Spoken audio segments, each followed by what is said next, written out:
As you level through Durotar, you're going to have the opportunity to pick up 12 treasure chests along the way. Let's look at what's inside and find out where these bad boys are located. These battered chests found in the starting zones guarantee you 4 drops every single item. You've got a consumable, a green item, a regent, and then a white or gray piece of gear, guaranteed every time. Now, you also always have a chance to pick up some other items, such as a minor health pot at 25%, and then at a slim 0.5% chance, you've got malachite, 2 different recipes, and that 6-slot bag that everybody wants. Value alert, value alert. I really like talking about the opportunity to wield these green items in these low-level chests just because of the huge advantage I feel it gives you in leveling through the zone. And particularly in this one, I want to talk about the warriors and the difference between an orc warrior and a troll warrior. Whenever we actually compare these guys side by side, at level 1, they look like completely different characters. Now, the trolls, they can use one-handed axes and daggers, that's great, but that means they can't use any of the items that are found in these chests. Whereas the orc warrior, they can use one-handed axes, one-handed swords, and two-handed axes. So they got 2 of the 3 on that loot table that they're able to equip right away straight out of the chest. Granted, yes, the warriors can go, as well as the hunters can go to Orgrimmar and train two-handed axes, but it's kind of inefficient, and the orc warrior is superior in leveling through the starting zone because of this fact. The first chest you can expect to encounter is going to be found just south of the starting zone in the Kolkar Crag. Now if you come in, hang a little right, you'll find the chest surrounded by normally 2 mobs, and if the rare spawn is up, 3, making it kind of a difficult task, but not too hard to get to. The next chest you might run by is going to be found way in the southern islands in Echo Isles. Now this chest is surrounded by level 8 and 9 trolls, and if I remember correctly, this questing area, you don't come in only at like level 7 or 8, and this place is crowded. So it's tight, but if you can get your hands on this treasure chest, boy, it's really going to feel like some treasure. Let's move on to Tiragard Keep. Now, this chest found just inside of Tiragard Keep is really exposed, and if you find this thing, man, count your lucky stars. But normally, you'll go to Razor Hill, you'll get a quest, come back down here, and you can expect to look for it then, but if you're an opportunist, you're going to check it out on the way there and on the way back. Once you're in this area, you're definitely going to be going inside the keep, as this is where you complete some quests, and you can find a rare spawn, Watch Commander Zalafil, if he's up. I want to talk about this next spot. Normally we find ourselves, and I know I have multiple times, on this outlook after you finish this questing area, and before I looked into this, I'd just run straight back to Razor Hill.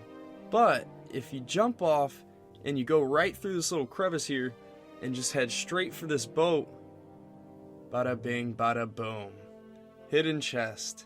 Check this one out, don't let it get by you. Located in a Razormane camp just to the southeast of Razor Hill is going to be where our next chest is. Oddly enough, I don't remember this area back whenever I played. Maybe I went a little bit north and killed my Razormane guys there for whatever quest I had to do, but I didn't realize this back entrance kind of existed. And this is a little bit different than the other starting zones. This chest and Tiragard Keep, I feel as if you can venture out and go for these chests kind of off the fly. You don't even have to have quests to go there. But if you do decide to go off for this chest, you're going to have to fight through a lot of level 6, 7, and 8 Razormane mobs. This next chest is located near 2 rare spawns. One, the Scorpid Deathflayer, and the second, Captain Flattusk. I don't consider Flattusk a rare spawn.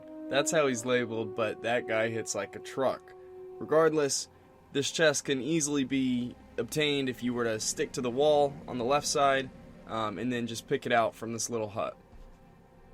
Just north of the path, in between Razor Hill and the Barrens, you can't miss this Razormane grounds.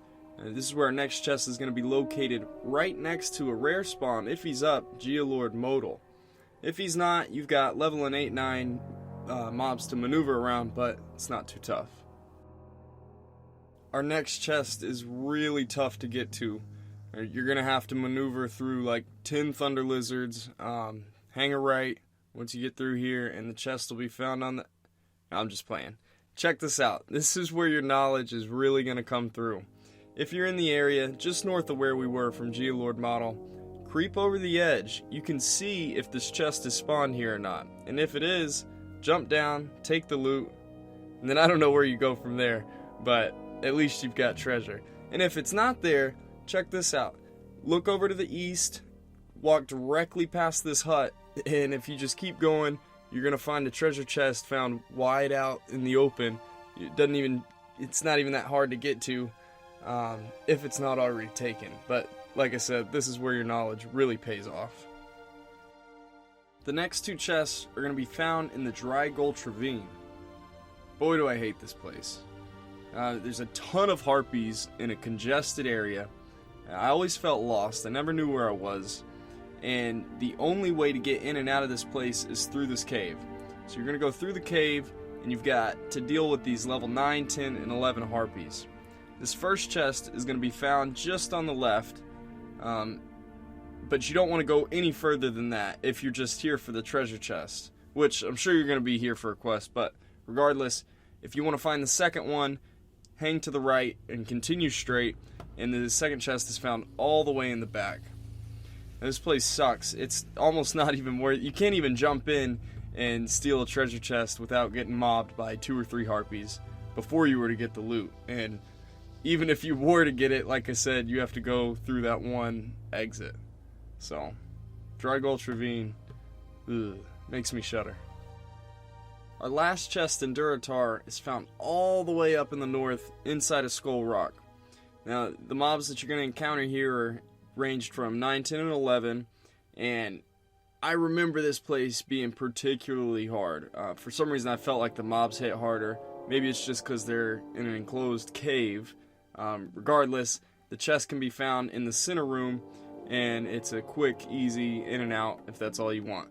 But this cave is worth going all the way to the back because there's a couple mobs. I think there's a rare spawn. There's definitely a mob in the back that drops a quest item. So this place is worth clearing, but you may want to bring a friend. Alright boys, that's going to wrap up the 3rd battered chest video. Actually, the 4th battered chest video. The 3rd one in the sitting. Yo, I'm having a lot more fun with this series than I thought I would. It seems like the responses I'm getting from everybody is this is the most popular of videos that I've done so far. So I'm going to continue doing this, try and pump them out as fast as I can so I can get on to other content. This content's cool, and in this video in particular, it really brought back a lot of nostalgia and a lot of places that I experienced before. So let me know what you thought and how this video went compared to the last 3. If you want me to talk more about my personal experiences, or if you just want straight cutthroat information, whatever it is. Yeah, give me some feedback. I'm about to go to sleep. To BH. Thanks for watching. Grace for days. Out.